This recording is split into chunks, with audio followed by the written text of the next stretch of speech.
bersama kami para Suster Junior SSPS Kalimantan dalam renungan Minggu Biasa yang ke-30.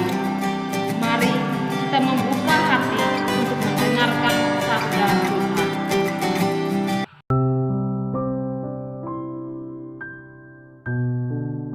Inilah Injil Yesus Kristus menurut Santo Lukas. Dimuliakanlah Tuhan. Dan kepada beberapa orang yang menganggap dirinya benar dan memandang rendah semua orang lain, Yesus mengatakan perumpamaan ini.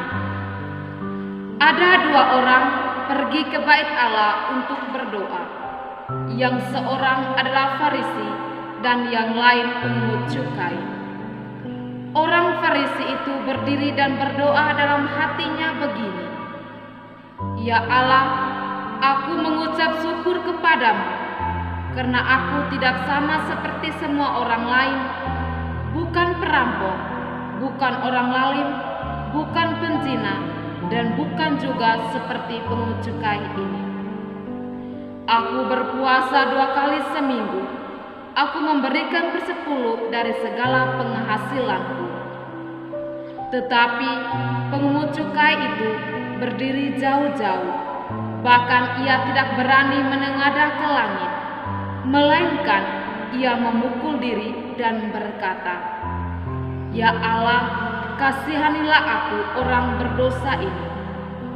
Aku berkata kepadamu, orang yang pulang ke rumahnya sebagai orang yang dibenarkan Allah dan orang lain itu tidak.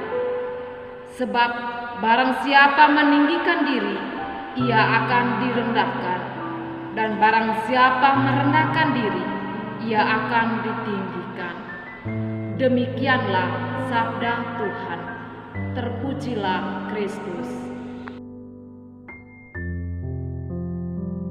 Bapak, Ibu, saudara-saudariku yang terkasih di dalam Kristus, tema renungan Minggu Biasa yang ke-30 ini adalah rendah hati di hadapan Tuhan.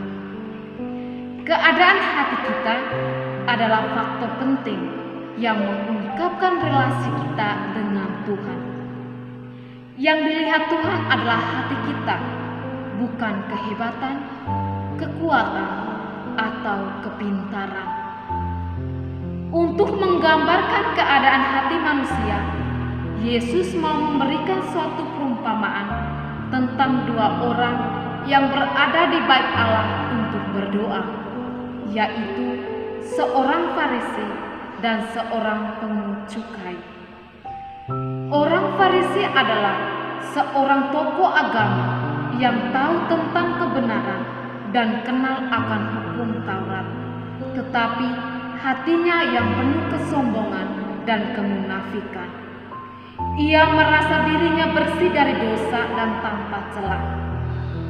Aku mengucap syukur kepadamu, karena aku tidak sama seperti semua orang ini, bukan perampok, bukan orang lalim, bukan penzina, dan bukan juga seperti si pungut cukai ini. Karena ia merasa dirinya sudah suci dan tanpa celah, dan ia tidak lagi memerlukan belas kasih dan anugerah keselamatan dari Tuhan.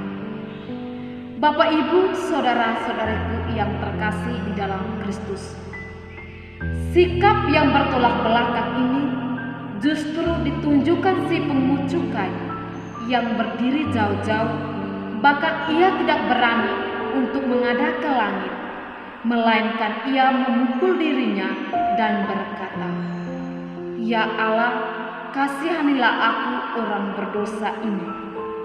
Pengakuan yang jujur disertai dengan kerendahan hati yang ditunjukkan si pungut cukai telah mengetuk pintu rahmat Tuhan.